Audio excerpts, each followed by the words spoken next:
para resolverla. Después me voy a dedicar a estudiar los tipos parabólicos y por último los de tipo elíptico. Y luego haré lo mismo en función del tiempo que nos quede para los métodos numéricos. Estudiaré métodos numéricos para las hiperbólicas, para las parabólicas y para las elípticas. Entonces, hoy vamos a comenzar a estudiar las ecuaciones de tipo hiperbólico. Y vamos a agotarla, tratar de agotarla en las próximas 2 semanas, pues en las próximas 4 clases, 4 o 5 clases, para ver lo máximo que podemos ver. Entonces, fíjense, las ecuaciones diferenciales parciales de segundo orden de tipo hiperbólico se encuentran con mayor frecuencia en los problemas físicos relacionados con procesos oscilatorios. Eso quiere decir, entre otras cosas, que en las soluciones de estas ecuaciones tienen que aparecer las soluciones en forma oscilatoria. Pueden haber senos, cosenos, cosas de esas. Eso es una de las características que tienen las ecuaciones de tipo hiperbólico. Pues son fenómenos oscilatorios, por lo tanto, eso se va a reflejar en las soluciones de esas ecuaciones. Entonces, lo primero que vamos a hacer es deducir la ecuación de las oscilaciones transversales pequeñas de una cuerda. O sea, eso es lo que va a conllevar a la ecuación de la onda, donde las oscilaciones son transversales. O sea, transversal quiere decir el eje. Si usted tiene una guitarra, entonces las oscilaciones transversales van a ser como perpendiculares al eje de la guitarra, pues al eje de la guitarra. Recuerden que tenemos varios tipos de oscilaciones. Tenemos oscilaciones longitudinales, oscilaciones transversales. Por favor. ¿Ah? Joandri te llama, no sé para qué. Ajá, Joandri. Aló. Ah, no estoy presentando. Le vuelvo a Meet. Ok, ya le di. Tu pantalla no puede ser compartida. Cerrar entonces. Presentar ahora. Presentar ahora. Ajá, ok, una pestaña. Enlace y compartir.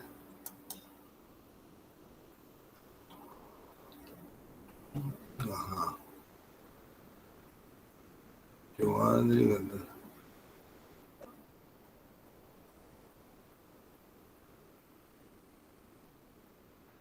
Ha recibido. ¿Dónde está recibido? Aquí no veo nada recibido. Ah, yo ya lo vi. Ahí ahora le doy aquí. Ahora me sale el correo, me salen los correos.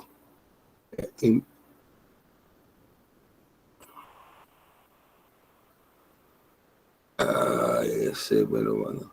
Ok. El batería que me lo mandaste está en tu correo. Que es 16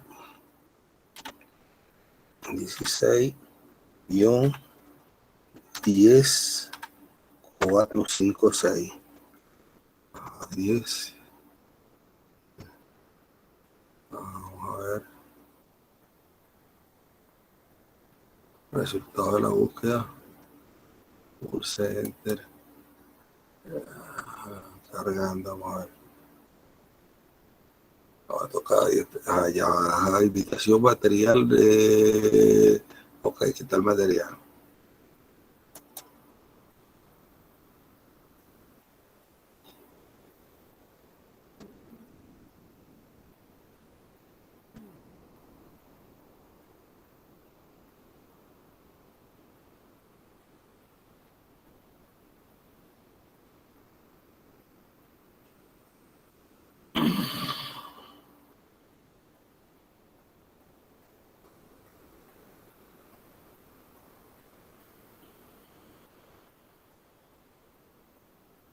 Sí, bueno, ya está, ya cargó. Ok.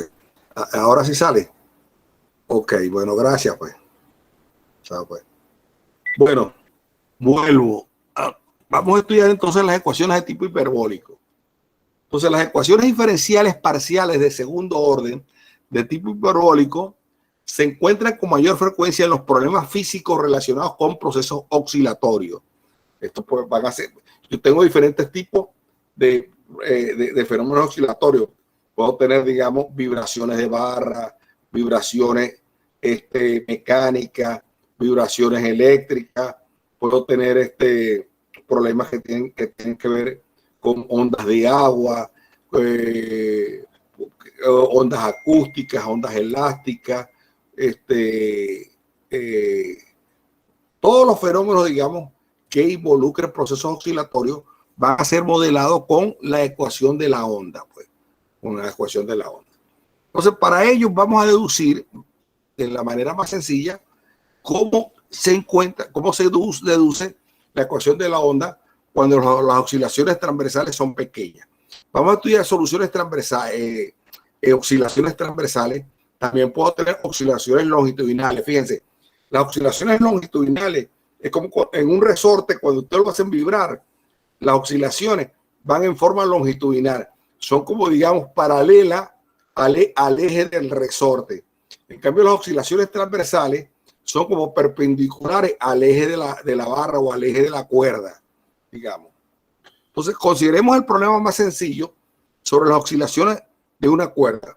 Supondremos que los desplazamientos de la cuerda se hallan en un mismo plano XU y que el vector del desplazamiento U es perpendicular en cualquier momento al eje X. Eso es lo que caracteriza la distribución, la oscilación transversal. El desplazamiento U es perpendicular en cualquier momento al eje X. Entonces, el proceso oscilatorio se puede describir mediante una sola función U de xt. Recuerde, estoy hablando, voy a deducir la ecuación de la cuerda en una dimensión espacial que caracteriza el desplazamiento vertical de la cuerda. Consideraremos a la cuerda como un hilo elástico flexible. La flexibilidad consiste en que las tensiones que surgen en la cuerda están siempre dirigidas por la tangente a su perfil instantáneo. Ver la figura, pues, ¿no? Entonces, la tensión es tangente a la cuerda en el punto. Esta condición expresa el hecho que la cuerda no resiste a la flexión. O sea, la cuerda no ofrece ninguna resistencia a la flexión. Consideraremos pequeñas oscilaciones de la cuerda y despreciaremos el cuadrado de U de X, de la derivada de U de X, con respecto a la unidad. Entonces, U de X en valor absoluto, la U de X es muy pequeña. Entonces, si el U de X es muy pequeña, el cuadrado de ella va a ser más pequeña todavía. Por lo tanto, despreciamos los términos cuadráticos, cúbicos de orden 4, todos los despreciamos. Calculemos aplicando esta condición el alargamiento a que se somete un segmento de la cuerda X1, X2. La longitud del segmento es igual por la longitud de arco. Fíjense, la longitud de arco es eso que está allí. Es la integral entre X1 y X2 de la raíz cuadrada de 1 más U sub X al cuadrado de X. Pero como les dije, U sub X es muy pequeña, al cuadrado más pequeña todavía. Entonces la raíz cuadrada de 1 más U de X al cuadrado es como que si fuera 1. Como que si fuera 1. Por lo tanto, esa integral es de dx evaluada, va a ser x evaluada entre x2 y x1, que es igual a eso que está allí. Ahora, por otro lado, fíjense, para que lo vean, la raíz cuadrada, si yo hago el desarrollo de la función 1 más u sub x al cuadrado, el desarrollo de Taylor, eso va a ser 1 más un medio u de x al cuadrado más punto suspensivo, pero u de x al cuadrado es muy pequeño, por lo tanto eso se aproxima a 1. Todo eso lo aproximo a 1. Entonces, la raíz cuadrada de 1 más u de x al cuadrado, al hacer el desarrollo en serie de Taylor, lo puedo aproximar a 1. Ya que si u de x es pequeño, tiene sentido eliminar a las cantidades más pequeñas como el cuadrado de ella y a sus potencias de orden mayor. Una manera de explicar eso. De este modo, en los límites de la exactitud que hemos convenido en el proceso oscilatorio, no hay ningún alargamiento de los segmentos de cuerda. Fíjense, la longitud de arco es lo mismo que decir X2 menos X1, que es la de S. No hay ningún alargamiento en los segmentos de cuerda. Así que la magnitud de la tensión T en cada punto no varía con el tiempo. Demostraremos también que la tensión no depende tampoco de X. O sea, la tensión no depende ni de T ni de X. Aquí estamos viendo que la tensión no varía con el tiempo.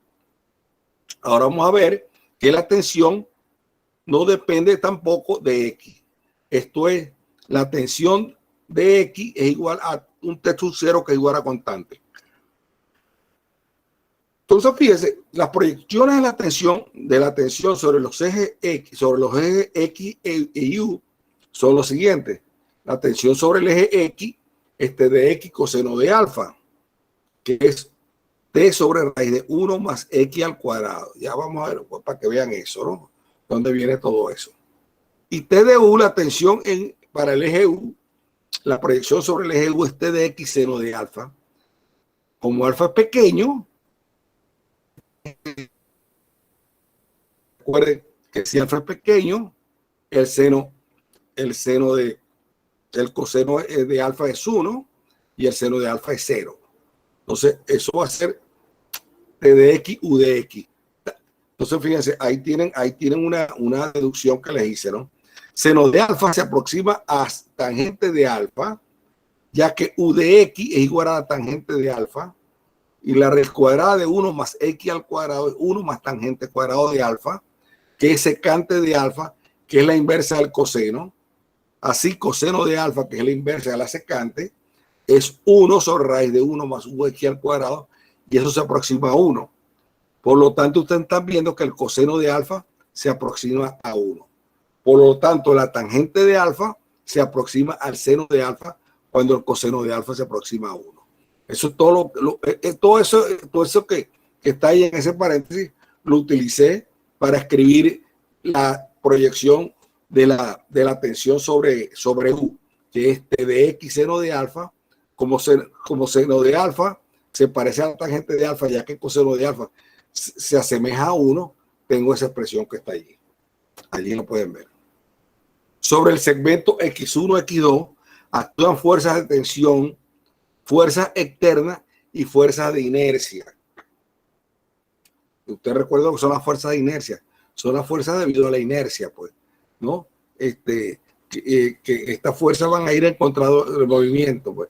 Si yo acelero, entonces la fuerza tiende a ir en contrario del movimiento. Y si desacelero, también en contrario. Si desacelero, entonces, si yo acelero un carro, si yo tengo un carro y lo acelero, entonces yo trato de irme hacia atrás. Y si lo freno, si lo desacelero, trato de irme hacia adelante. La suma de las proyecciones de todas las fuerzas sobre el eje X deben ser igual a 0, porque no hay oscilaciones longitudinales, no hay oscilaciones sobre el eje X. Por eso se consideran solamente oscilaciones transversales y no las longitudinales. Como la fuerza de inercia y las externas están dirigidas por hipótesis a lo largo del eje U, se tiene que T de X, la tensión sobre el eje X de X2 menos T de X en X1 es igual a 0, o bien T de X2 es igual a T de X1. En vista que X1 y X2 son puntos arbitrarios, se deduce que la tensión no depende de X. Es decir, que para todos los valores X y T, T de X es igual a T sub 0. O sea, la tensión es una constante. Ahora, para deducir la ecuación de las oscilaciones transversales de una cuerda, aplicamos la segunda ley de Newton, fuerza igual a masa por aceleración. Las componentes de la cantidad de movimiento del segmento del cuadrado de la cuerda X1, X2 sobre el eje U es el siguiente. La integral entre X1 y X2 de U de T en XT, ρ de XI de XI, donde ρ es la densidad lineal de la cuerda. Recuerden que la densidad es masa sobre volumen en el caso de 3 dimensiones, masa sobre área en el caso de dimensiones y masa sobre longitud en el caso de una dimensión. Estoy hablando de la densidad lineal, estoy hablando de una dimensión. Por lo tanto, esa densidad es masa sobre longitud. Igualmente, la variación de la cantidad de movimiento en el intervalo de tiempo delta sub t, que es T2 menos T1, eso viene dado de esa forma que está ahí. La variación de la cantidad de movimiento, la integral entre x1 y x2 de rho de xi, la derivada con respecto a t de u con respecto a t en xi t2 menos la derivada de u con respecto a t en xi t1 de xi, al impulso de las fuerzas que actúan formadas por la tensión. Entonces, fíjense, por la tensión, entonces tengo T sub 0 U de X igual a X sub 0, menos T sub 0 U de X en X igual a 1 en los puntos X2 y X1. Y por la fuerza externa que consideramos distribuida continuamente con densidad F de XT. Como resultado se obtiene la ecuación de las oscilaciones transversales de un elemento de la cuerda en forma integral. Entonces tengo la integral entre X1 y X2, tengo eso que está allí, eso igual a integral entre T1 y T2 de T0 U de X, X2 tau, menos U de X, X1 tau de tau, de dt, más integral entre X1 y X2, integral entre T1 y T2 de la fuerza externa, que es la F grande Xi tau, de Xi de tau. Para pasar a la ecuación diferencial, suponemos que U de XT es de clase 2. Existe la segunda derivada continua de U de XT. Porque fíjense, aquí lo que tengo, en 3 tengo la forma integral de la ecuación, no la forma diferencial de la ecuación. Entonces, si yo puedo derivar 2 veces la U, o sea que la U sea de clase 2, la fórmula 3, después de aplicar 2 veces el teorema del valor medio, se tiene que U de TT, fíjate, yo aquí en la integral entre X1 y X2 puedo aplicar una vez el teorema del valor medio. Y lo voy a volver a aplicar. Para pasar la ecuación diferencial, suponemos que U de X es de clase C2. Y dice, entonces la fórmula 3, después de aplicar 2 veces el teorema del valor medio, se tiene que eso va a ser igual a U de TT, Xi tilde, T tilde, rho de Xi tilde, delta de T, delta de X, y esto es igual a T sub 0, U de XX, Xi segunda, T segunda. Aquí apliqué el teorema del valor medio en el otro lado, en la integral entre T1 y T2. Bueno, y F de Xi tercera, T tercera, donde Xi asterisco, Xi doble asterisco y Xi triple asterisco están en T1, T2, y T asterisco, T doble asterisco y T triple asterisco están en T1, T2. Simplificando entre dx y dt y pasando al límite, cuando x2 tiende a 1, tenemos esto que está acá, T2 tiende a T1, se obtiene la ecuación diferencial de las oscilaciones transversales que vienen dadas de esta forma. Si la densidad es constante, o sea, si ρ es constante, la ecuación se escribe en esta forma, donde A es la tensión sobre la densidad, la raíz cuadrada. Otros libros usan C. Yo uso C, siempre C, pero bueno, la quería diferenciar un poco con la velocidad del sonido, ¿no? Pero en otros libros vamos a utilizar la velocidad.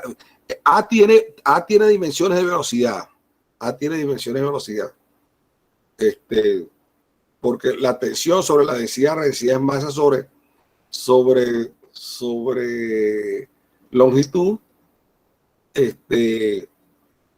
Vamos a ver, digamos, y la T0 tiene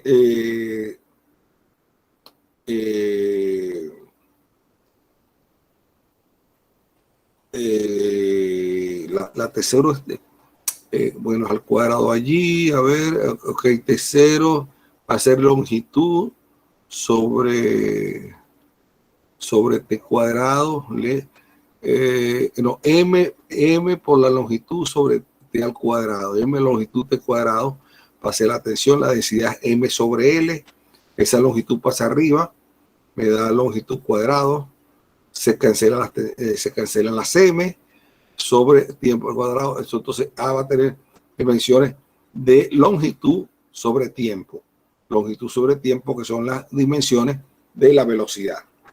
A es la velocidad de propagación de la onda, donde I f de xt pequeña es 1 sobre ρ f de xt grande. Es la densidad de la fuerza con respecto a la unidad de masa.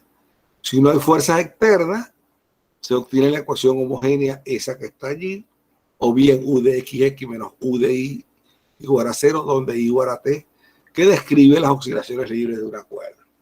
Entonces, bueno, de ahora en adelante, esta va a ser mi ecuación de la cuerda no homogénea, que hay una fuerza externa, y bueno, y esa es una de las ecuaciones con las que vamos a trabajar. Ahora vamos a deducir, fíjese, trabajé con las ecuaciones, esto es interesante lo que les voy a decir ahora. Alguna vez,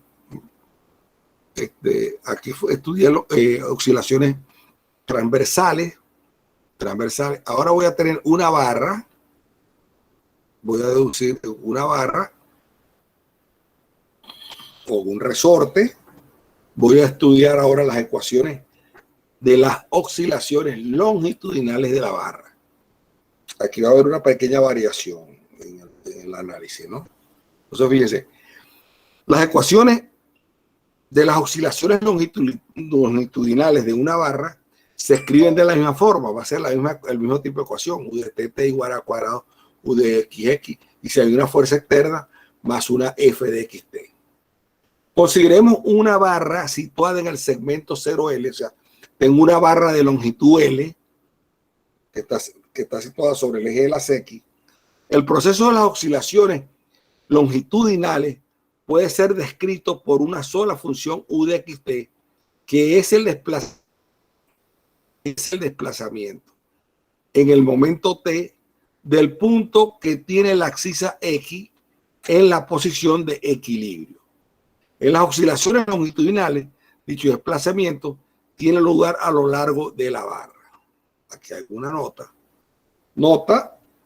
La variable geométrica X escogida aquí se llama variable de Lagrange.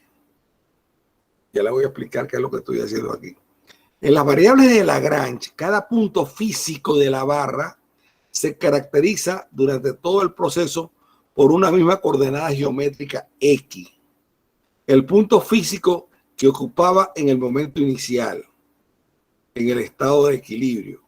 La posición X se halla en cualquier momento posterior T, en el punto con coordenada X grande, que es X pequeña más U de XT, más el desplazamiento. Si fijamos ciertos puntos geométricos A con coordenada X en distintos momentos de tiempo, en este punto se hallarán distintos puntos físicos con distintas coordenadas de Lagrange X. Frecuentemente se utilizan también las variables de Euler, X grande y T, donde X grande es la coordenada geométrica. Si U grande de XT es el desplazamiento de un punto con coordenada de Euler, X grande, su coordenada de Lagrange será X pequeña igual a X grande menos U de XT. Bueno, fíjense, este es un problema que ya yo voy a tratar, o sea, el movimiento longitudinal de una barra, las oscilaciones longitudinales de una barra, para deducir la ecuación de onda, que la va a ser la misma ecuación que deduje para las oscilaciones transversales, pero aquí no trabajo con coordenadas la euleriana, aquí trabajo con coordenadas lagrangianas, porque fíjense, en el fondo, ¿qué es lo que está pasando? Vamos a ver cómo le explico esto. Fíjense ustedes. Uno tiene dos maneras de caracterizar el movimiento de una partícula o de un fluido. Uno es tener un volumen de control y entonces seguirle no el comportamiento a cada partícula, sino a un volumen de control donde tiene varias partículas, por un conjunto de partículas. Y la otra manera de describir el movimiento es montándose uno sobre cada partícula y ver cómo se va desplazando. Pero uno ya no tiene un volumen de control de partículas, sino tiene una sola partícula. Uno se monta sobre esa partícula y va estudiando cómo ella se va cómo ella se va comportando, cada partícula. En cambio, ese es el modelo lagrangiano. En cambio, el del volumen de control de partículas que pasan por un punto determinado, ese es el modelo euleriano. El modelo euleriano tiene más aplicaciones, sobre todo en mecánica de fluidos, para estudiar las ecuaciones del movimiento. Uno se conectan con el otro porque hay una correspondencia biunívoca, esto y aquello. Pero esto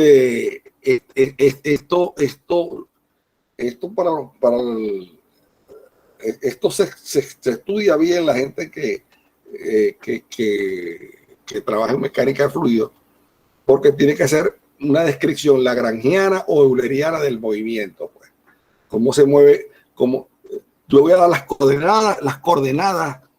yo voy a dar las ecuaciones constitutivas de la mecánica de fluidos, o sea, conservación de masa, energía y momentum, la voy a dar en coordenadas lagrangianas y en coordenadas eulerianas. Todo depende del problema en cuestión en que esté. Bien, entonces nosotros aquí, fíjense, aquí vamos a estudiar, aquí hay alargamiento, allá no había alargamiento, en la cuerda no había alargamiento de la cuerda. Aquí va a haber alargamiento relativo del elemento X, X más delta de X en el momento T. Aquí hay alargamiento. Las coordenadas de los extremos de este elemento en el momento T tienen los valores X más U de XT. Fíjense, ahí está ya la coordenada lagrangiana. Y en el punto X más delta de X va a ser la coordenada, va a ser X más delta de X más UX más delta de X, T. Porque fíjense, ya yo les di a ustedes que voy a trabajar con coordenadas de esta forma. Coordenadas de la forma esta.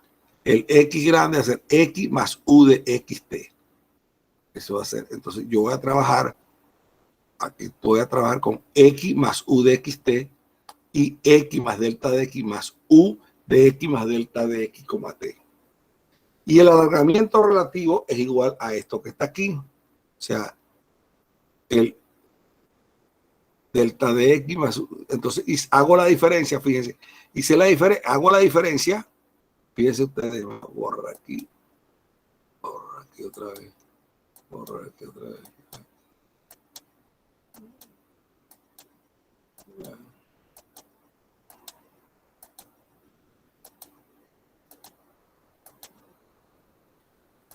Vamos a sacar esto, ¿va? Entonces fíjense, yo hago la diferencia de X más delta de X más U de X más delta de X, T menos X más U de delta de X. Entonces se van las X y me queda esa expresión que está aquí. Me queda esa expresión. Ok. Y eso está derivada de X con respecto, la U con respecto a X de X más tita delta de X, T, donde tita varía entre 0 y 1. Pasando el límite, cuando delta X tiende a 0, se obtiene que el alargamiento relativo en el punto X se determina mediante la función derivada con respecto a X de U en el punto XT. En virtud de la ley de Hooke, la tensión es igual a la tensión entonces proporcional al gradiente del desplazamiento, al gradiente de U, siendo K de X el módulo de Young en el punto X, con K de X mayor que 0. Aplicando el teorema de la variación de la cantidad de movimiento, obtenemos la ecuación integral de las oscilaciones, que es ese que está ahí, eso que está ahí, donde f de xt es la densidad de las fuerzas externas. Suponemos que U es de clase C2, aplicando el teorema al valor medio y efectuando el paso al límite, cuando delta x igual a x2 menos x1 va a 0 y delta t de t2 menos t1 va a 0, obtenemos la ecuación diferencial de las oscilaciones longitudinales, que es esa que está allí, Si la barra es homogénea, o sea, si K es constante y ρ es constante, esta ecuación se escribe en esta forma. En este caso, A es igual a K sobre ρ. Fíjense, aquí no está la tensión. En el caso anterior era la tensión sobre ρ. Aquí es K sobre ρ, donde F pequeña de xt es igual a F grande de xt sobre ρ. Fíjense quién es K. Fíjense quién es K para ustedes. K me apareció. Aquí tienen. Ok. Aquí tienen acá. K es la constante que me aparece al utilizar la ley de Hooke. Al utilizar la ley de Hooke. K de xt. K de x, perdón. Al utilizar la ley de Hooke. Entonces, esta es la forma de la ecuación que me describe el movimiento longitudinal de una barra, las vibraciones longitudinales de una barra. Si la barra homogénea es esa, entonces tiene la misma forma que la ecuación anterior, pero describe fenómenos, uno describe oscilaciones longitudinales y otras oscilaciones transversales. ¿Vieron la diferencia de obtener las dos ecuaciones? Pues una la obtuve con coordenadas eulerianas, y el otro lo obtuve con coordenadas lagrangianas, porque hay desplazamientos en los extremos, pues hay como pequeños desplazamientos que no los había en el caso de las vibraciones transversales. O sea, fíjense, allí les di el sabor, pues, de que dedujeran, llegan a la misma ecuación, es la misma ecuación, el mismo tipo de ecuación, pero uno lo obtuvo utilizando coordenadas eulerianas y el segundo, el de las vibraciones de la barra, utilizando coordenadas lagrangianas. Bien, vamos entonces, ya sabemos entonces que tenemos la ecuación de la onda no homogénea, tanto para oscilaciones transversales como para oscilaciones longitudinales. Tenemos esa ecuación. Bien, ahora vamos a otro concepto, que es el concepto de las oscilaciones de una cuerda. Yo voy a tratar de darle más o menos el sabor aplicado físico a esto antes de entrar a la parte matemática, pues, porque hay mucha conexión entre el sentido físico de estos fenómenos y la parte matemática, como iremos viendo a su debido tiempo. Hallemos la expresión de la energía de las oscilaciones transversales de una cuerda. Entonces, la energía es K más B más U, donde K es la energía cinética y U es la energía potencial, la potencial. El elemento de cuerda D de X, que se mueve con velocidad B igual a U de T, posee la energía cinética de un medio de la masa por la velocidad al cuadrado. Un medio de la masa por la velocidad al cuadrado. Masa es densidad por longitud, o sea, la masa es ρ de X por D de X y la velocidad al cuadrado es U de T al cuadrado. La masa es ρ por D de X, como dice ahí en paréntesis. Entonces, la energía total, la energía cinética, perdón, de toda la cuerda es igual a K, que es un medio de la masa por B al cuadrado, y eso es igual a integrar entre 0 y L, de ρ de X, la derivada con respecto a T, de U con respecto a T al cuadrado de X. Esa es la energía cinética, expresada allí en 12. Expresada en 12. Bien.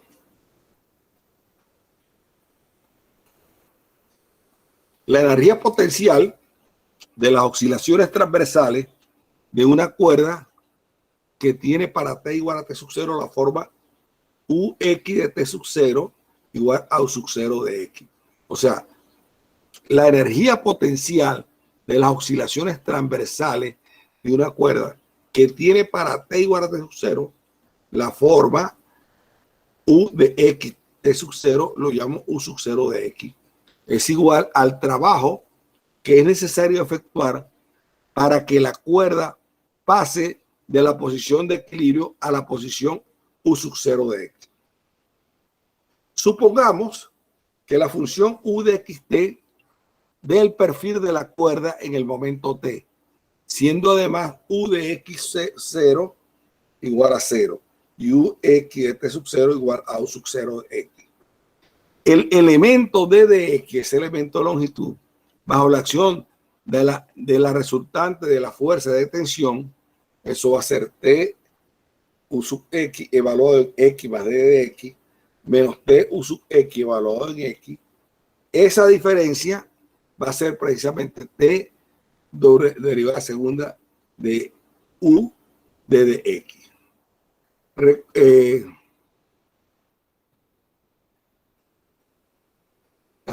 Esto recorre un camino UT de XT de DT durante el tiempo de DT.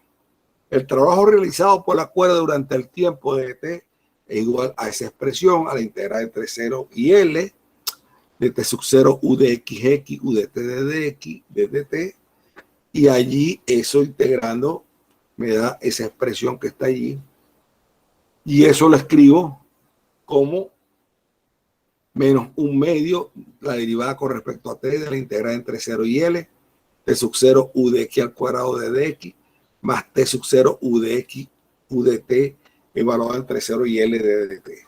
Ustedes se pueden dar cuenta de eso fácilmente. Bien. Integrando respecto a T, desde 0 hasta T sub 0, tenemos que menos un medio entre 0 y L de T sub 0, U sub X al cuadrado de DX, evaluada entre 0 y T, más la integral entre 0 y T sub 0, de T sub 0 grande, U de X, U de T, evaluada entre 0 y L de DX, me da esa expresión que está allí. Aclararemos el sentido del último sumando del segundo miembro de esta igualdad. Aclaremos el sentido del último sumando. En efecto, T sub 0 U de X en X igual 0 es la magnitud de la tensión en el extremo de la cuerda X igual 0. Y UT de 0T es el desplazamiento de dicho extremo. Y la integral entre 0 y T sub 0 de T sub 0 U de X, U de T, de DT evaluada en X igual 0 es el trabajo que hay que realizar en el desplazamiento del extremo X igual a 0. El sumando correspondiente a X igual a L tiene un sentido análogo. Si los extremos de la cuerda están fijos, el trabajo en dichos extremos será igual a 0. En este caso, U0 de T es igual a 0 y UT en 0T es igual a 0. Si los extremos de la cuerda están fijos, van a tener entonces que U0 de T es 0 y UT de 0T es 0. En consecuencia, al desplazar una cuerda con extremo fijo de la posición de equilibrio U igual 0 a la posición U sub 0 de X, el trabajo no depende de la forma en que la cuerda se lleve a esta posición, y es igual a menos un medio de la integral entre 0 y L de T sub 0 U sub 0 de X al cuadrado de DX, que es la energía potencial de la cuerda en el momento T igual a T sub 0 con signos opuestos.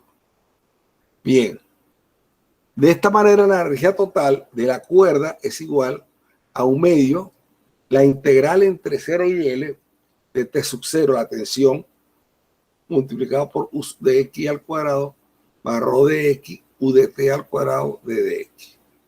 Esa es la energía.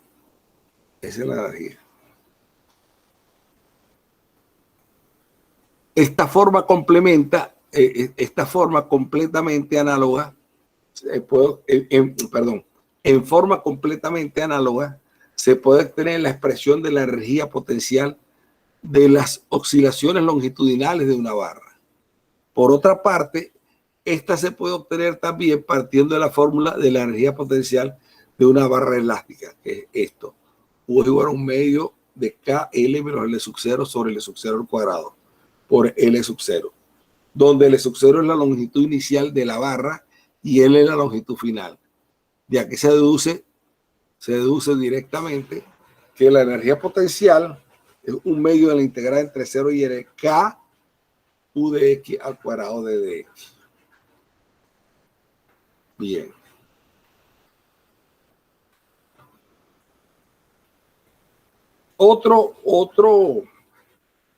Otra deducción que hice, fíjense, para que viéramos que lo que se llaman los cables de tensión, las líneas de tensión, van a obedecer la ecuación de la onda, van a ser ecuaciones de tipo hiperbólico. Esto va a conllevar a lo que se llama la ecuación del telegrafista.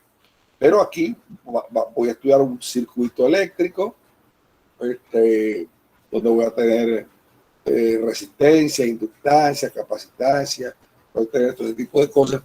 Y utilizando la ley de Ohm o la ley de Maxwell, voy a llegar, digamos, a plantear un sistema de ecuaciones que puedo reducirlo a una sola ecuación que va a resultar una ecuación de onda.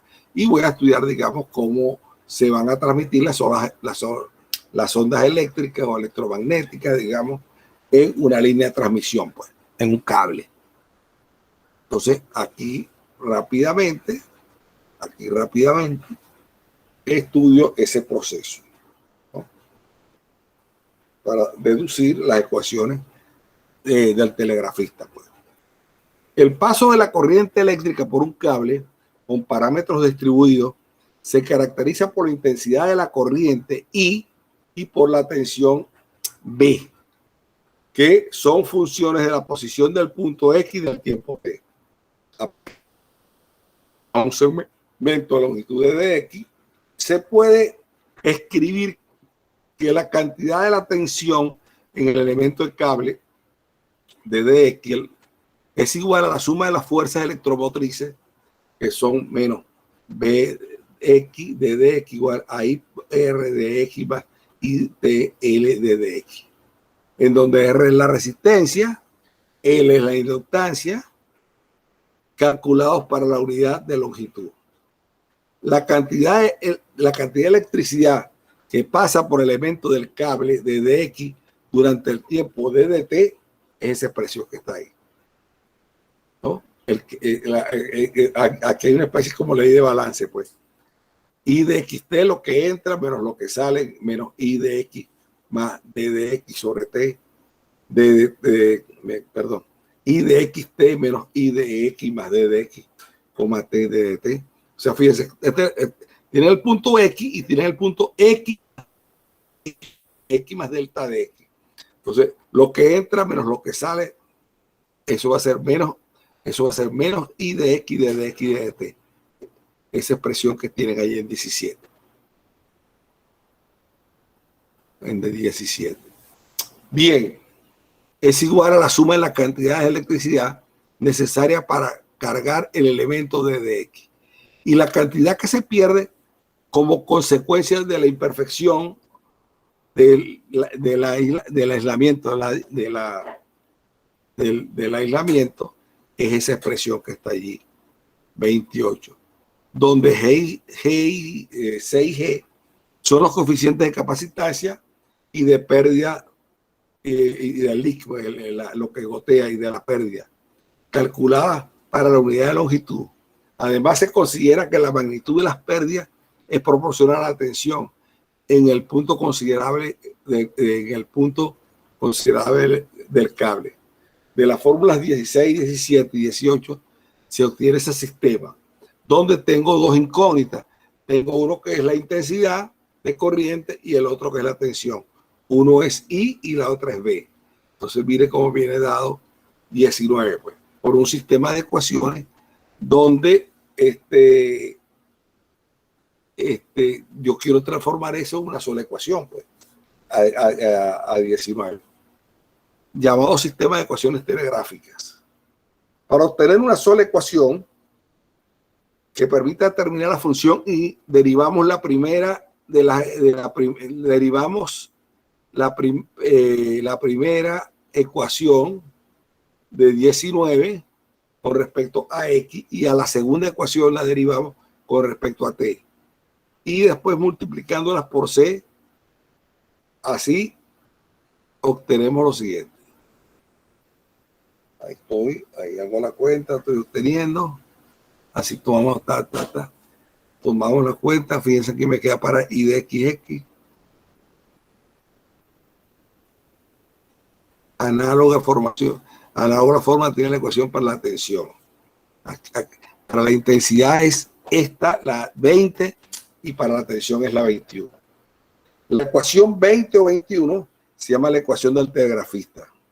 Si se puede expresar las pérdidas a través de la aislación, y si la resistencia es muy pequeña, G se parece a R, se parece a 0, se obtiene la conocida ecuación de las oscilaciones, que es esa que está allí. Bien, nosotros cuando hagamos ejercicio, hagamos problemas, vamos a estudiar, vamos a hacer problemas de la ecuación del telegrafista, pues. Porque vamos a estudiar el problema de líneas de tensión, cómo se calculan las líneas de tensión, cómo se resuelven esos problemas. Pero bueno, pero lo que quería ver esta parte introductoria, pues, es el tipo de pocos fenómenos.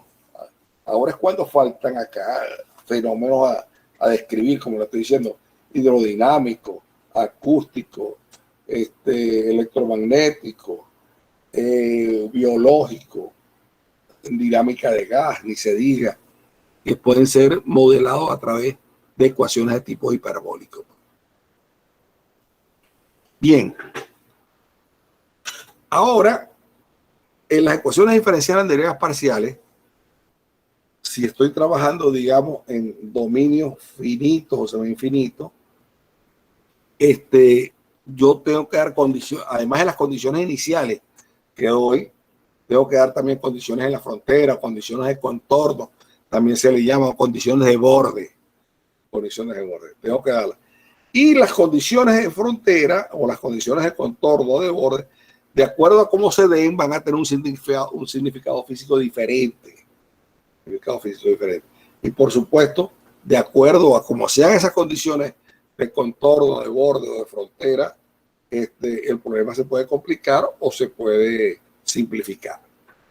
Bien, entonces aquí vamos y decimos, al describir matemáticamente un fenómeno físico, ante todo hay que plantear el problema, es decir, enunciar las condiciones suficientes para la determinación unívoca del proceso. Consideremos primeramente el problema sobre las oscilaciones transversales de la cuerda con extremo fijo. En este problema, U de xt es la desviación de la cuerda del eje X. Si los extremos de la cuerda, que son X igual a 0 y X igual a L, están fijos, se deben cumplir las condiciones de frontera o de borde o de contorno U de 0t igual a 0 y U de LT igual a 0. Eso quiere decir que los dos extremos están fijos. No hay desplazamiento. Si es una viga la que estoy trabajando, está empotrada en el extremo X igual a 0 y en el extremo X igual a L. No hay desplazamiento. Entonces, esas son las condiciones de frontera que se imponen allí. Bien.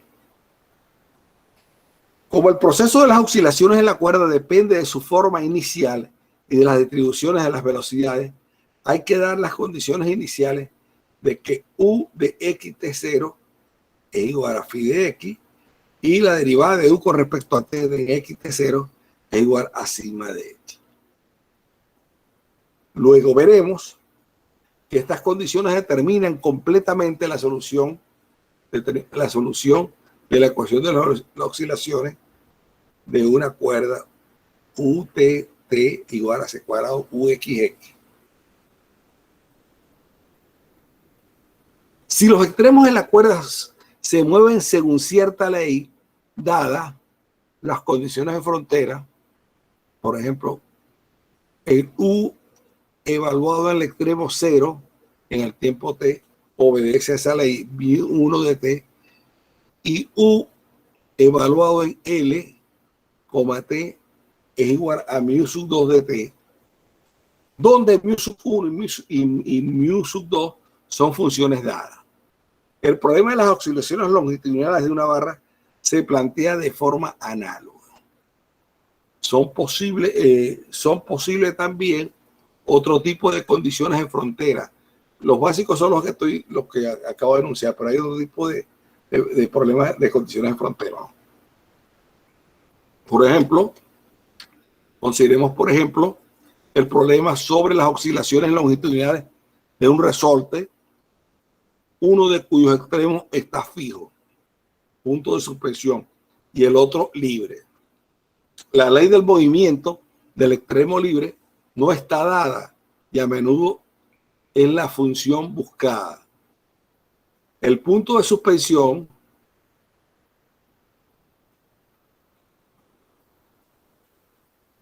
en el punto de suspensión x igual a 0, la desviación es u sub 0 de t igual a 0.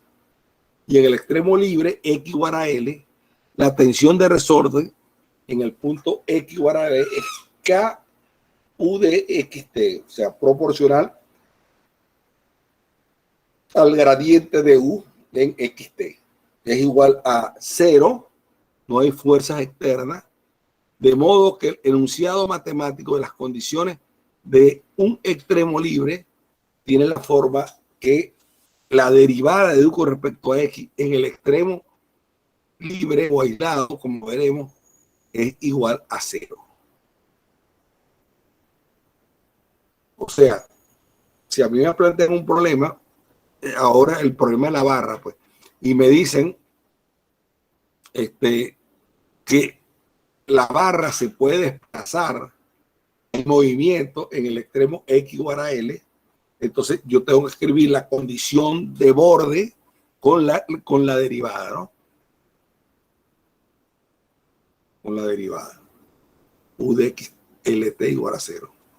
Si el extremo X igual a 0 se mueve según una ley dada, μ de t, y en X igual a L está dada la fuerza B barra de t, entonces U sub 0 de t es igual a μ1 de t, y UX de L de t es igual al vector, a la fuerza B de t, donde B de t es igual a B barra de t sobre K. También se tiene la condición de un enlace elástico. Por ejemplo, para X igual a L, K de U de X de LT es igual a menos alfa U de L de T. O sea, hay una proporción entre el gradiente y el desplazamiento, ¿no? El U de X y el U, que esas son las propiedades del enlace elástico. O bien, pasando por un lado y arreglando las cosas, eso va a ser igual a U, la derivada de U con respecto a X, de LT igual a menos H U de LT, donde H es igual a alfa sobre K, bajo la cual el extremo X igual a L puede desplazarse, pero la fuerza elástica del enlace causa una tensión en este extremo que tiende a volver el extremo desplazado a la posición original. Esta fuerza es, de acuerdo con la ley de Hooke, proporcional al desplazamiento U de LT. El coeficiente de proporcionalidad alfa se llama coeficiente de rigidez del enlace. Si el punto con respecto al cual tiene lugar un enlace elástico se desplaza y su desviación de la posición inicial está dada por la función θ de t, entonces la condición de frontera toma la forma U sub X, o sea, la derivada de U con respecto a X, de L de t es igual a H U de L de t menos tita de t, donde H es alfa sobre K mayor que 0. Bien. La condición de un enlace elástico en el extremo izquierdo, x igual a 0, tiene la forma, la derivada de u con respecto a x evaluado en 0t es igual a h de u de 0t menos tita de t, h mayor que 0. En lo sucesivo nos referiremos a tres tipos fundamentales de condiciones de frontera. Fíjense, las condiciones de Dirichlet, que es el régimen dado, si la condición está dado sobre u, sobre la función u. La de Neumann, fíjense, la de Neumann, la condición está dado sobre la derivada con respecto a x en u. Y la de Robin es una combinación de las dos, pues. Está dado la condición en la derivada y la está dado en la función. Está dado en la derivada ux en 0 de t y está dado en la función u de 0 de t. Entonces cuando yo hablo del problema de Dirichlet, voy a plantear la ecuación con condición, con esa condición inicial, con esa condición de frontera, En el punto x igual 0, u de 0t es igual a una función de t. Cuando hablo de un problema de Neumann, doy mi ecuación con ese tipo de problema de frontera. Con ese tipo de problema de frontera. Y cuando hablo de un problema de Robin, es la ecuación con ese tipo de problemas de frontera. Análogamente, se plantean las condiciones de frontera en x igual a L si las funciones dadas en el segmento miembro, mu de t o tita de t, son iguales a 0.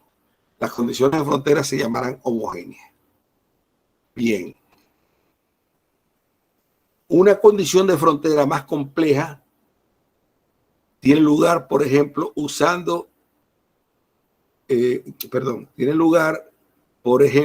cuando hay un enlace elástico que no se somete a la ley de Cook. Y la tensión en el extremo es una función no lineal del desplazamiento, UL de t. De forma que la condición en el extremo L, o sea, va a ser el gradiente, la derivada de u con respecto a x, evaluada en L de t, va a ser igual a u sobre k, f de u en L de t. Eso me da 25. Esta condición de frontera es no lineal. Además, puede haber relaciones entre los desplazamientos, y las tensiones en diferentes extremos del sistema. Por ejemplo, en los problemas de las oscilaciones de un anillo, fíjense esto, por ejemplo, en los problemas de las oscilaciones de un anillo, cuando x igual a 0 y x igual a L representan un mismo punto físico, la condición de frontera toma la forma U en LT, se pegan, mira, se está pegando. U en LT es igual a U en 0T. Y también la condición de que UX en 0T es igual a UX en LDT. Esto se reduce a exigir la continuidad de U y de U de X. Las derivadas con respecto a T también pueden figurar en las condiciones de frontera. Si el extremo de resorte 12 experimenta la resistencia del medio proporcional a la velocidad de su movimiento, al extremo de resorte se ha ajustado una placa cuyo plano es perpendicular al eje del resorte. La condición de frontera toma la forma esa que está ahí. Entonces, allí fíjense, en la condición de frontera está actuando una velocidad del UDT. UDT es la velocidad del desplazamiento, no de la onda, sino de la cuerda. UDT. Entonces, fíjense, es complicada 27. Ya esa condición de frontera. porque está implicada o está incluida la derivada de U con respecto a T, que fue lo que dije. Si en el extremo de resorte si el extremo de resorte experimenta la resistencia del medio proporcional a la velocidad de su movimiento, al extremo de resorte se ha ajustado una placa cuyo plano es perpendicular al eje de resorte. La condición de frontera toma la forma esa que está ahí, 17. Fíjense. Es extraña porque está entre las condiciones aparece ahora la derivada de U con respecto a T. Si en el extremo X igual a L de resorte se le ajusta un peso de masa M para X igual a L, debe cumplirse la condición de que M de UTT de LT es igual a menos K U de X en LT más MG. Entonces, fíjense, pero nosotros básicamente los problemas que vamos a estudiar, el tipo de condición de frontera que vamos a ver, o de condición de borde o de contorno, van a ser Dirichlet, Neumann y casi nunca Robin, que bueno, puede ser hasta Robin. Pero ya este tipo de problemas en su lugar, pues, o sea, habría que ver, es más complejo que uno se pueda encontrar con este tipo de problemas, como donde la condición de borde sea de la forma 27, por ejemplo, forma 28, digamos. Pero no se descarta, pues, pero para el scope, el objetivo, la meta de este curso, no.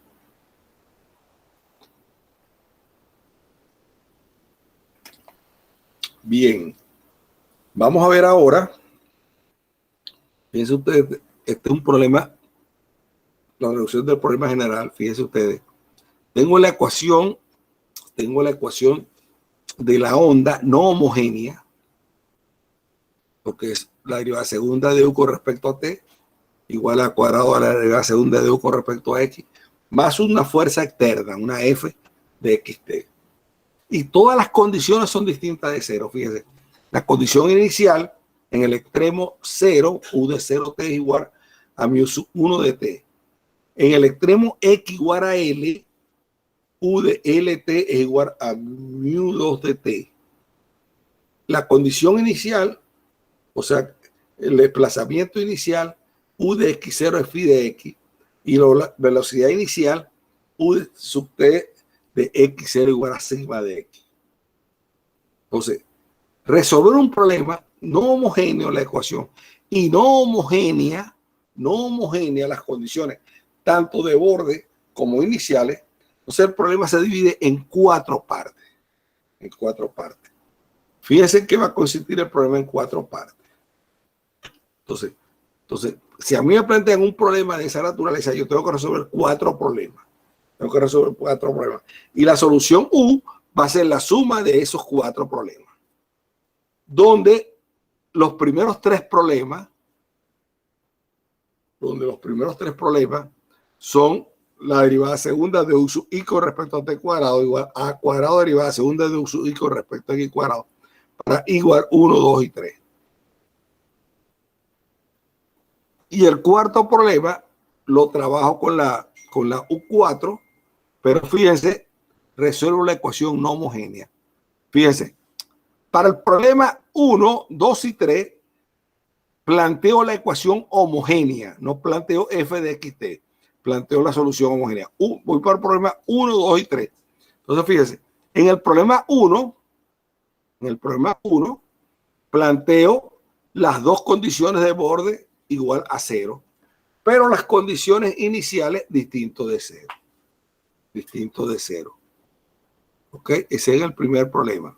En el segundo problema, la misma condición, tengo la ecuación de onda no homogénea, pero planteo las ecuaciones, las condiciones iniciales, que eran la phi y la sigma, las considero ahora 0, y la condición de borde en el borde X igual a L, la considero 0, y la condición de borde en el borde X igual a 0, la considero igual a mu 1 de T.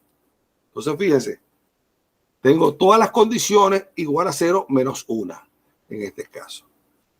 En el caso 3, procedo de la misma manera. En el caso 3, en el extremo x igual 0, u sub 3 es 0, porque yo en el problema anterior traté que u sub 2 es 0, es mu sub 1. En el extremo L, u sub 3 de L3 es igual a mu sub 2, y u3 de x0 es igual a u derivada tercera con respecto a t, derivada de u3 con respecto a t en x0 igual a 0. Y las condiciones, fíjense, para el cuarto problema, las condiciones todas son 0, pero estoy resolviendo otra ecuación. En el cuarto problema, la ecuación que estoy resolviendo es la ecuación no homogénea de la onda con todas sus condiciones nulas.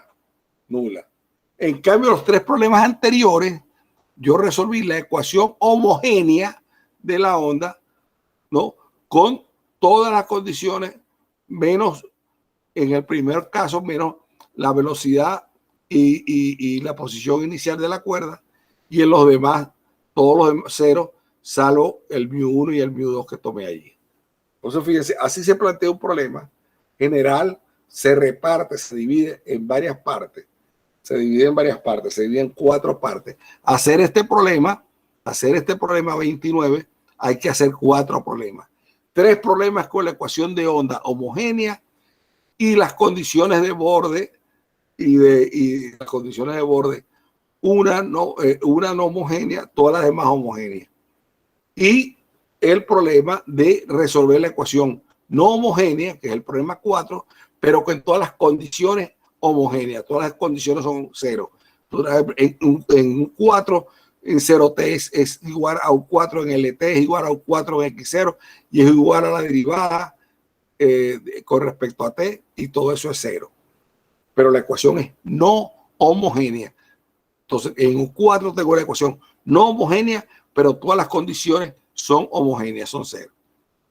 Bien.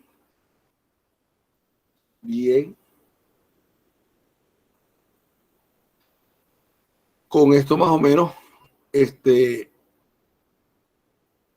vamos a culminar hoy y el teorema de unicidad. Para resolver los problemas de contorno, primero hay que comprobar que las condiciones complementarias son suficientes para obtener una solución única, y esto se obtiene demostrando el teorema de unicidad. Segundo, hay que demostrar que las condiciones complementarias no se exceden en la determinación del problema. Es decir, que entre estas no hay condiciones incompatibles. Esto se obtiene demostrando el teorema de existencia.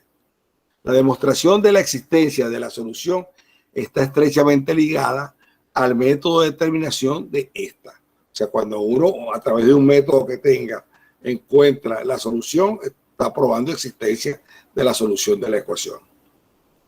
Bien, hay un teorema de unicidad para las ecuaciones hiperbólicas que dice: existe solamente una función u de xt en la región 0 menor o igual que x, menor o igual que l, t mayor o igual que 0. Estoy trabajando en una región acotada, estoy trabajando en una cuerda, en una barra de longitud L, que satisface la ecuación de la cuerda o de la onda, ρ de x, derivada segunda de u con respecto a t cuadrado, menos la derivada con respecto a x, de k de x parcial de u con respecto a x más f grande de xt, donde ρ y k son mayores que 0. Son funciones mayores que 0, continuas.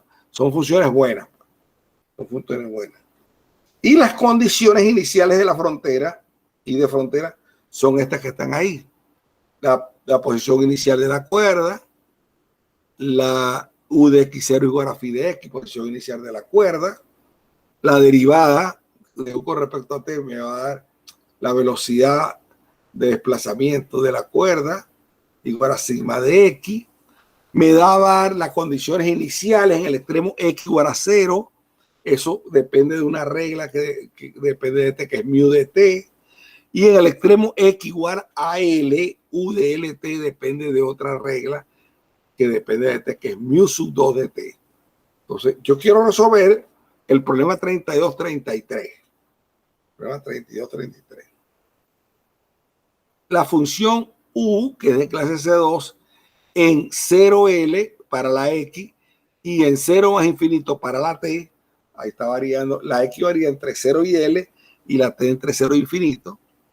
Para probar el teorema se supone que existan dos soluciones del problema en consideración. Supongamos que existe la solución U1 y la solución U2 de X. Entonces, fíjense, consideramos la función B, que va a ser la diferencia de ellas dos. Pero al considerar el problema AB de esa manera, ya entonces al hacer la diferencia del problema U1 de X, U2 de X, la ecuación con la que voy a trabajar no es la ecuación 32, sino la ecuación 34. La ecuación 34, en la 32 es una ecuación no homogénea. La ecuación 34 a la U de XT se me transforma en una ecuación homogénea, la ecuación de onda homogénea. Entonces, con ese cambio, llevé a la ecuación a una forma homogénea.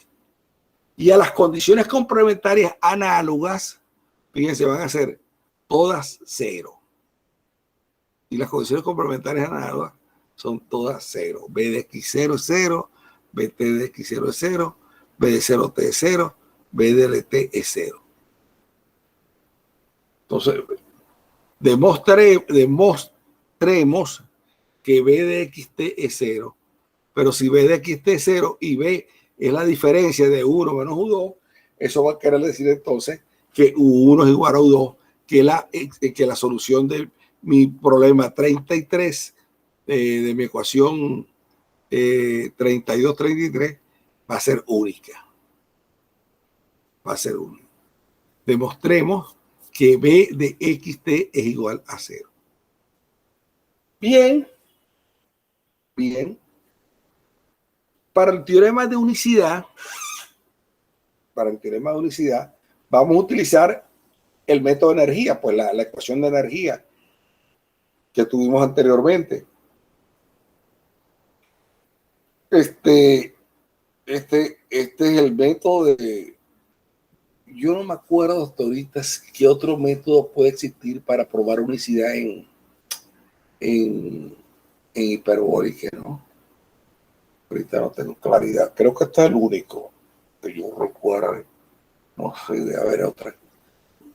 Pero para el objetivo nuestro, el método de energía funciona perfectamente para demostrar la unicidad de las soluciones en las ecuaciones de tipo hiperbólico. En las parabólicas, ahí puedo utilizar el método de energía, pero también va a tener el principio del máximo y del mínimo, ¿no? Que me pueden ayudar. Aquí no tengo ese principio. Después veremos eso. Bien, entonces, vamos a probar, vamos a apoyarnos en el método de energía. Entonces, tomemos la función EDT, que es la energía cinética, energía potencial, y demostraremos que no depende de T. O sea, si esto no depende de T, quiere decir que es una constante, ¿no? T es la energía total de la cuerda en el momento del tiempo T. Si nosotros derivamos con respecto a T, nosotros podemos derivar bajo el signo integral. Todo lo que está dentro de la integral es continuo. Y entonces, si nosotros derivamos bajo el signo integral, fíjense, eso va a ser K es constante, Rho es constante. Eso va a ser 2B de X. Estoy derivando con respecto a T. Eso va a ser 2B de X, B de XT, más Rho, más 2 Rho B de T por B de TT. Ese 2 se cancelan con el de un medio y me queda que la derivada de E con respecto a T es la integral entre 0 y L de K B de X B de xt más rho B de t d de x. Y vamos a integrar por parte el primer sumando del segundo miembro.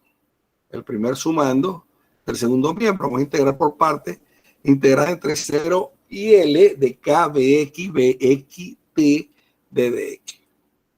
Al hacer esa integral por parte, nos queda lo que tengo allí. 37. El primer término se anula en virtud de las condiciones de frontera. O sea, B en 0, T es 0, por lo tanto, BT en 0, T es 0, y BL en T es 0, eso implica que BT en LT es 0. Entonces, utilizando esos hechos, al evaluar en 0, veo que BT en 0, T es 0, y BL y BT en LT es 0. Eso me anula el primer término de 37. De aquí se deduce, entonces, que la derivada de E con respecto a T es igual a la integral entre 0 y L de rho BT menos BT KB de X con respecto a X de DX. Y eso es igual a la integral entre 0 y L de saco BT fuera y me queda rho B de TT menos KB de X de DX. Es decir, recuerden ustedes que estoy trabajando con la ecuación rho B de T menos KB de X. Eso va a ser 0. Eso va a ser 0. Fíjense, estoy trabajando con esta ecuación. A ver, ¿dónde la tengo? Estoy trabajando con esta ecuación. Entonces, rho de B segunda con respecto a T menos rho menos la derivada con respecto a aquí. 34. 34 es esto. Aquí tienen 34. Aquí tienen 34. 34. Rho B de TT menos KB de XX es 34. Es esto que tienen aquí. 34. Entonces, rho derivada segunda de B con respecto a T cuadrado menos la derivada con respecto a de K de X parcial de B con respecto a X, eso da 0. Eso es lo que tienen aquí. Eso es lo que tienen aquí. Eso es lo que tienen aquí. Eso da 0, por lo tanto, esto da 0. Entonces, si la derivada de E con respecto a T da 0, eso quiere decir que E de T es una constante. Teniendo en cuenta la condición inicial, que E de T es constante, evalúo E de 0. Evalúo E de 0. Y E de 0 es un medio K B de X al cuadrado más rho B de T al cuadrado de DX es igual a 0. Eso es 0. Eso es 0. Puesto que B de X0 es 0, implica que la derivada de B con respecto a X0 es 0. Al elevado al cuadrado va a ser 0. Y BT de X0 es 0. Entonces, E de 0 es 0. Aplicando la fórmula 38 y el hecho que K y Rho son positivas, concluimos que B de X en XT es igual a 0 y BT en XT es igual a 0.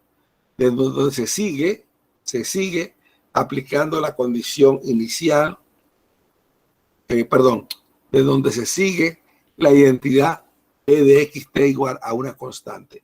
Si la derivada con respecto a de B con respecto a X para todo XT es 0 y la derivada con respecto a T para todo XT es igual a 0, quiere decir que B de XT es una constante. Es una constante. Y aplicando la condición inicial, hallamos que B de XT es igual a 0, porque la condición inicial es que B de X en 0 es igual a 0. Así C0 es igual a 0. En consecuencia, si existen dos funciones, U de XT y U2 de XT, que satisfacen de todas las condiciones del teorema, entonces U de XT es igual a U2 de XT. ¿Por qué? Porque B de XT es 0 y yo partí que B de X era la diferencia de U1 menos U2. Y entonces eso me da 0. 0. Bien. Ahí este problema lo hice utilizando utilizando la frontera tipo Dirichlet, porque fíjense, yo utilicé las condiciones aquí que utilicé eran en U. Bueno, después hago el mismo problema con las derivadas, ¿no? Aquí tienen el otro problema. Para el segundo problema de contorno, o sea, Neumann, que acabamos de ver es Dirichlet, la función b de xt, u1 de x, t menos u2 de xt, satisface la condición de frontera esta es la condición de frontera, y el primer término del segundo miembro en 37 también se anula, la parte restante de la demostración del teorema se conserva sin cambio, no hay ningún cambio. El que es un poquito más complicado es el caso tercero, o sea, para las condiciones de Robin, el problema de contorno Robin, la demostración exige algún cambio. Considerado como antes dos soluciones U1 y U2, obtenemos para su diferencia que B de xt es U1 menos U2. La ecuación 34 y las condiciones de frontera conllevan a eso. Bx de 0t menos h1 de b en 0t es 0. Y la derivada de b con respecto a x evaluada en LT más h2 de b evaluada en LT es 0. En eso se me convierten las condiciones iniciales. El primer término del segundo miembro de 37, que ya lo hemos visto, es esto que está aquí. Pero ahora tenemos que utilizar estas condiciones. Iniciales. Entonces, fíjense, yo evalúo en L y evalúo en 0, me queda eso. Pero B, la derivada de B con respecto a X en 0t es igual a H1 B en 0t. Y la derivada de B con respecto a X en LT, viendo 42, igual a menos H2 B de LT, por 42. Por lo tanto, K de BX, B de T en 0L es esa expresión que está ahí, y eso lo puedo escribir como menos K sobre 2, la derivada con respecto a T de H2 B de 2 de LT más H1 B2 de 0T. ¿Por qué? Porque fíjense, ya yo les dije a ustedes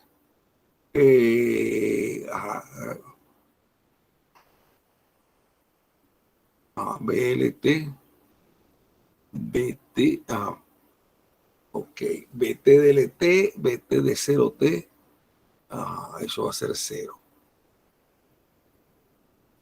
Ok. Perdón, vamos a ver aquí qué pasó. Me quedé aquí en algo. La derivada, BT en 0T. Las condiciones son ya, espérate, ¿qué me pasó aquí?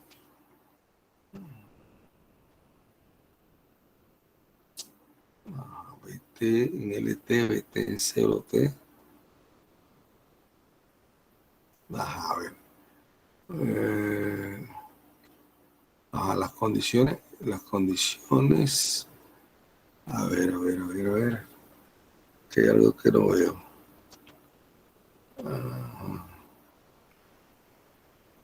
BT en LT. BT en 0T. A ver, espera. Para el tercer problema de contorno, considero esto. En primer término, el segundo miembro de 37.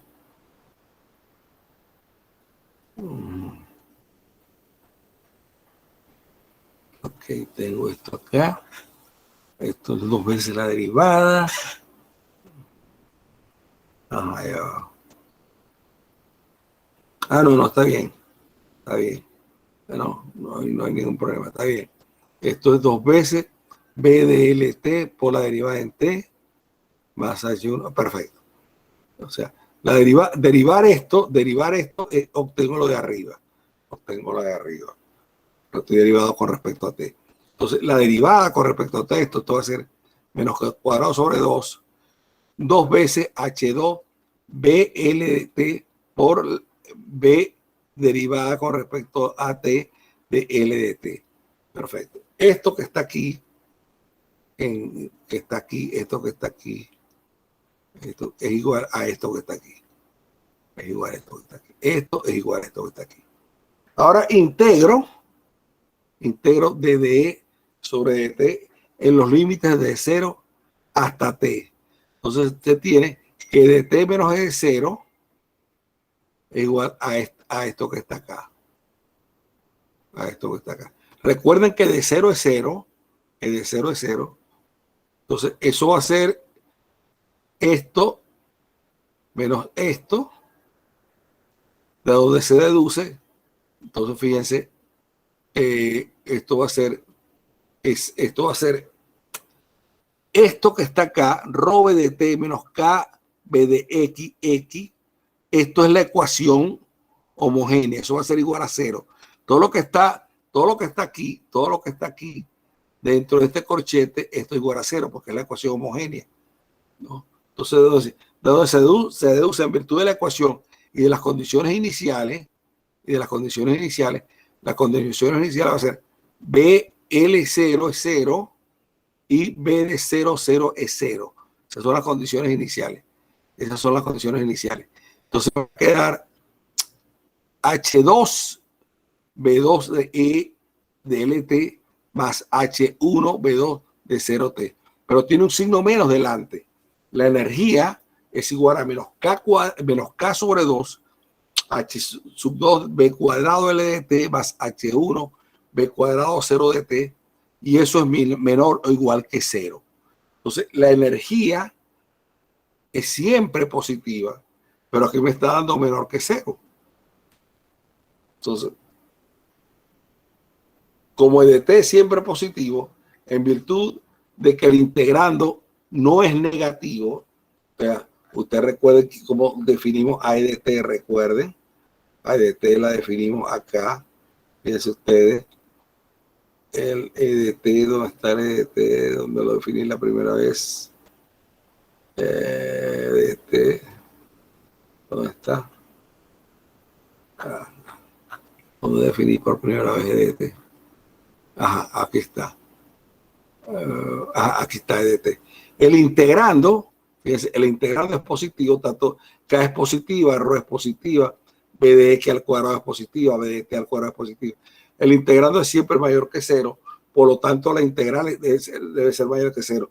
Por lo tanto, EDT es siempre mayor que 0, que es el resultado que estoy utilizando acá, que EDT es siempre mayor que 0.